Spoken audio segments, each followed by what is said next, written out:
பிரியமானவர்களை, மீண்டும் ஒரு முறை உங்களை சந்திப்பதிலே நான் மகிழ்ச்சி அடைகிறேன். இப்போது ஒரு புதிய பாடல் உங்களுக்கு ஒருவேளை புதிதாக இருக்கலாம். எனக்கு ஏறத்தாழ 35-40 வருஷத்துக்கு முன்னாடி உள்ள ஒரு பாடல்.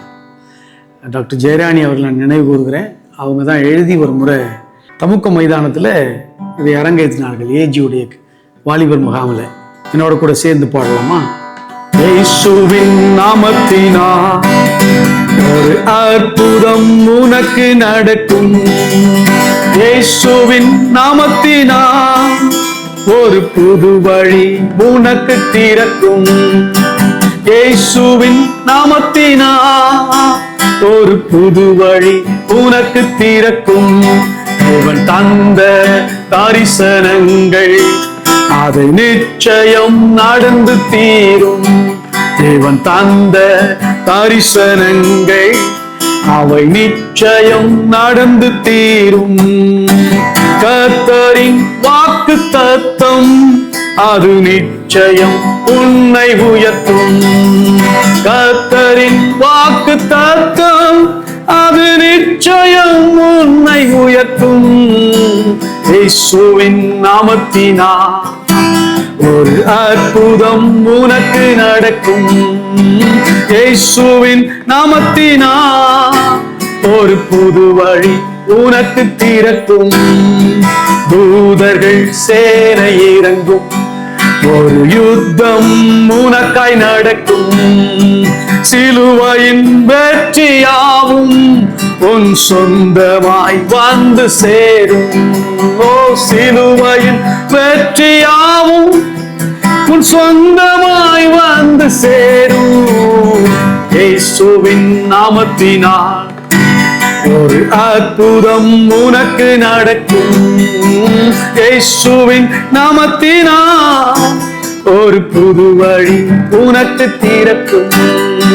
இயேசுவின் நாமத்தினால் ஒரு புது வழி உனக்கு திறக்கும்.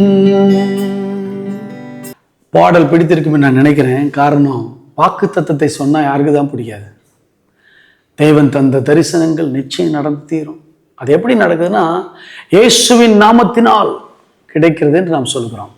ஒரு வசனம் என்னை ஆழமாய் பாதித்த வசனம். அதற்கு பின்பதாக இதை சொல்லும் பொழுது, இயேசுவின் நாமத்தை பயன்படுத்தும் பொழுது ஒரு கணம் நான் யோசிக்கிறேன்.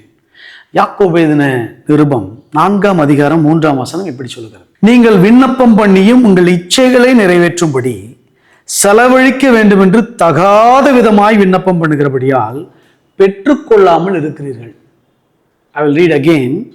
திரும்ப வாசிக்கிறேன். நீங்கள் விண்ணப்பம் பண்ணியும் உங்கள் இச்சைகளை நிறைவேற்றும்படி செலவழிக்க வேண்டும் என்று தகாத விதமாய் விண்ணப்பம் பண்ணுகிறபடியால் பெற்றுக்கொள்ளாமல் இருக்கிறீர்கள். நீங்கள் அறிந்திருக்கிறபடி ப்ரேயருக்கு 3 ஆன்சர் இருக்கு.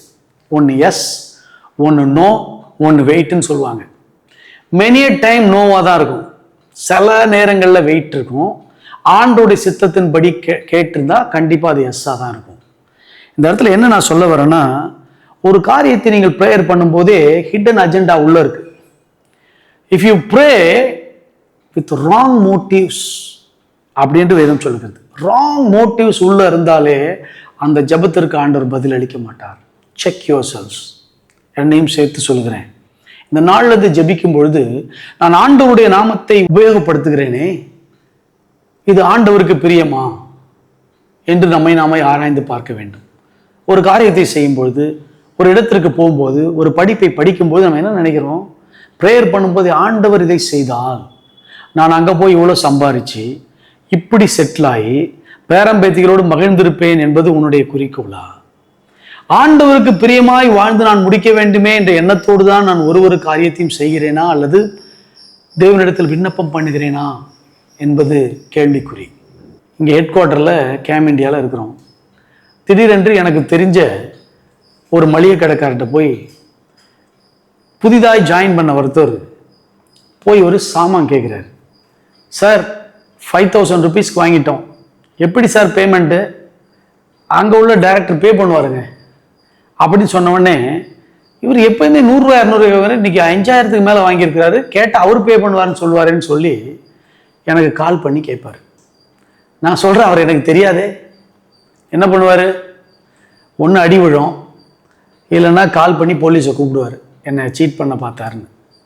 இதே என் பையன் போகிறான்னு வைங்களேன், என்னை அடிக்கடி அவர் பார்த்துருக்கிறாரு. அவனை நான் ஸ்கூலில் இறக்கி விடுறது எல்லாம் நேராக போய் சாமானை வாங்கிட்டு அப்பா பே பண்ணுவான்னு சொல்லிட்டு நடந்து வந்துக்கிட்டே இருப்பான். ஏன்னா அவருடைய பிள்ளை, அவன் என்னுடைய பிள்ளை.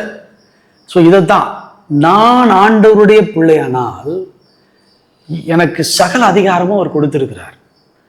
யோவான் 1:12 சொல்கிறது, அவருடைய நாமத்தின் மேல் விசுவாசம் உள்ளவராக அவர் ஏற்றுக்கொண்டுள்ள எத்தனை பேர்களோ அத்தனை பேர்களும் தேவனுடைய பிள்ளைகளாகும்படி அதிகாரம் கொடுத்திருக்கிறார். ஸோ அந்த அதிகாரத்தை நாம் பயன்படுத்துகிறோமா?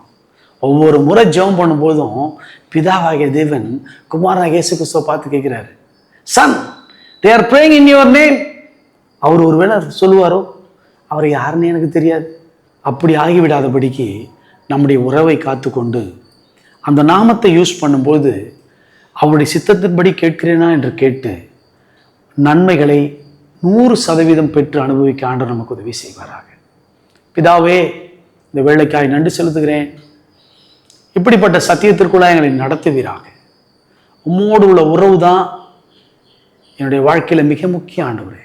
The love relationship with the father, அதுதான் முக்கியம் என்பதை நான் அறிந்து கொள்ள உதவி செய்தீர். நன்றி ஆண்டவரே.